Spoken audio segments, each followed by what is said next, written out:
Welcome, welcome, welcome to another episode of the podcast. I am Sarah Torby. I am your host here and all the places. I am also your host in my Facebook group, which is called Teachers in Business. And today I want to talk about no. So, part of why I want to talk about this week is because I was reminded of all the things I'm about to tell you this week when I heard no. I think that one of the things that happens to us, and I see this in my coaching clients, I saw it in myself this week, is that when we hear no, when someone says, like, thank you, I really want to work with you, but also no, not right now, or no, it's not going to work, or no, it's not a good fit. I mean, immediately our brains, or at least mine, I would seriously doubt I'm alone in this, but maybe I am. Like, maybe maybe I'm alone in this. My brain, I'll just speak for myself, immediately reverts into like, oh God, I must have done it wrong. Right. Because my brain assumes that everyone should say yes and no one should say no. And everything works out perfectly, right? That everyone should want what I have. And if they say no, Sarah, made some kind of egregious error. Like I did something wrong, the price was wrong, the offer was wrong, the sales call was bad, I didn't inspire them, all the things. Like I have all the thoughts. Maybe you have similar thoughts, but you know, in 3.5 years of selling coaching, in many years of work in the sales world before that, and in many years of teaching, I have learned some things about no.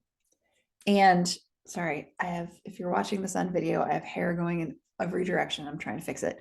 But here are the things that I think are important to remember about the word no. This is the stuff that yesterday I had to sit down and be like, okay, Sarah, here's what we have to remember because you know some things about the word no. First, no is a good sign. That is not what you want to hear from me. It is not what I want to hear from me. It is not what I want to hear right now, but it is the truth. No is a good sign. It is a good sign that you are both A, visible, people see you, and B, making invitations because people can't say no to something A, they don't know exists, and B, you haven't offered. So the only way you can hear no as a business owner is if you're making offers and invitations and you're actually talking to people. Like if you physically have someone say no to you, they considered yes, right? Like it means yes was on the table, A, and that they know you exist and that you have something to offer. So those are both really good signs, especially if you're early in your business and visibility isn't like your favorite thing yet.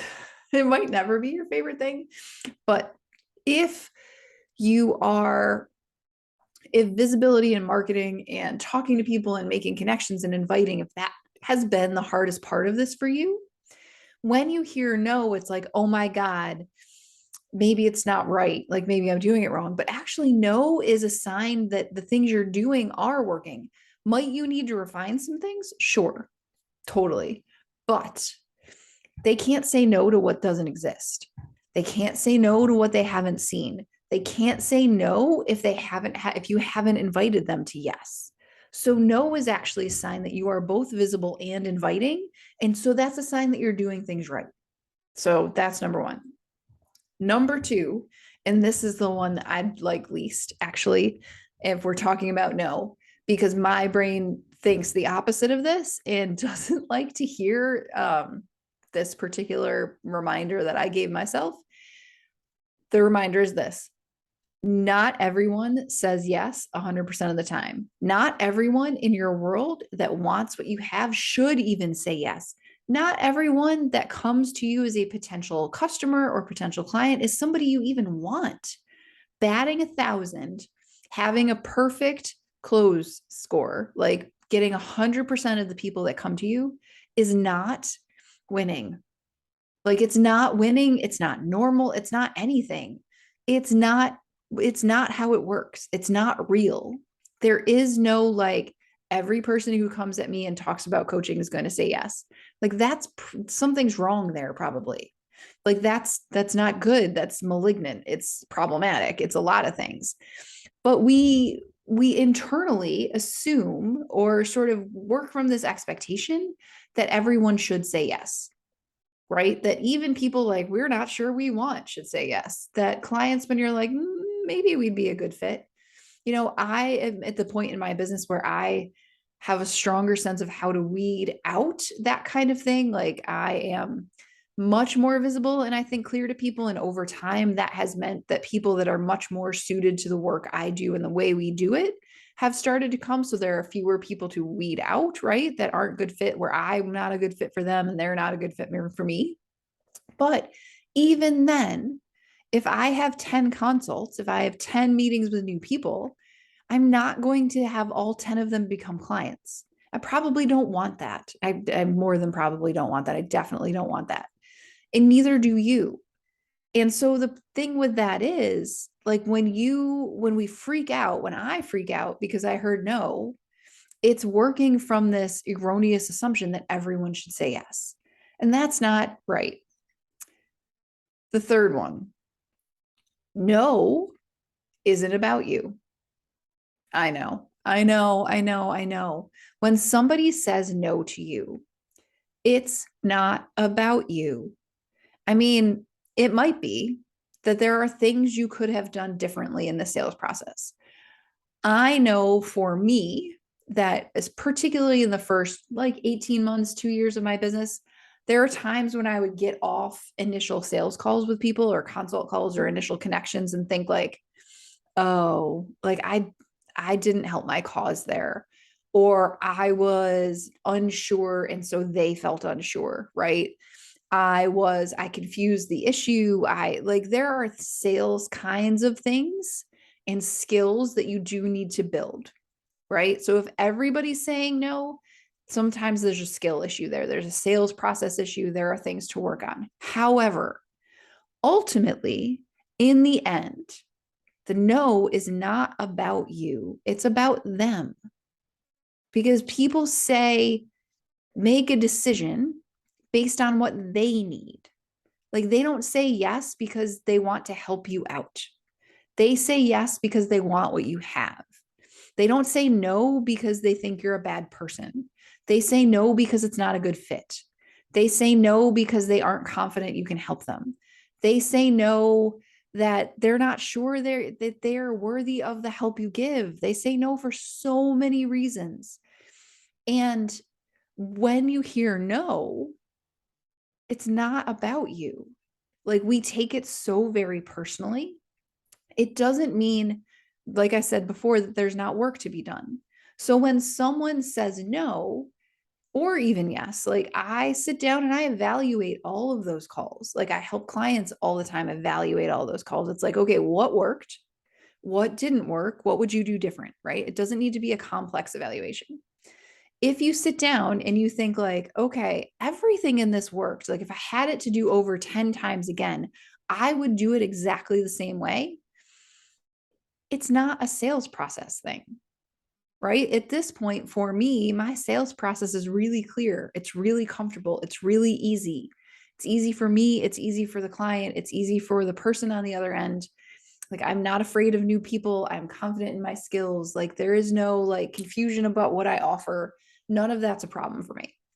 So when someone comes to the call, could it be there's a sales issue that goes on? Maybe, sure. But ultimately, their no is theirs. People get to make their own decisions. And sometimes, despite all my best efforts, despite, helping them to see that the kind of help I offer would be really useful to them in whatever way, maybe it's just not time for them yet.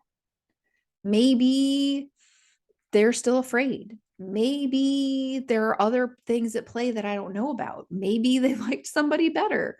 That's all fine. But ultimately, their no is about them and what they're trying to create and grow, and not about me. So when I make it all about me, it's a problem. Okay.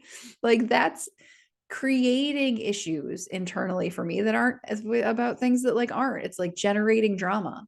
Like, do we not have enough of that already, friends? Like, we have enough. So that's number 3. And number 4 is that no isn't actually a problem. I know that that's kind of the underlying theme here in 1, 2, and 3, but no is not actually a problem. I'm going to keep saying it. No is not actually a problem, period. It's a starting point, it's a beginning, right? So, like, and this is not me saying like it's a starting point for negotiation. Like, there are definitely, like, I was in a group program for a long time that kind of sells like that. That's how they think about sales. The first no is just an initial objection to overcome.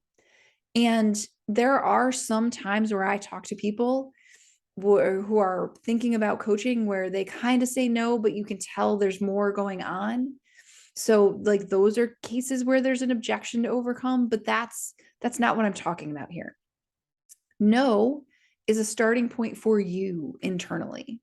When you hear no, it's like, okay, now I have something to work with, to work on, to evaluate, to think about, to consider what I might change, to grow from, to grow with, to add to my experience bank, right?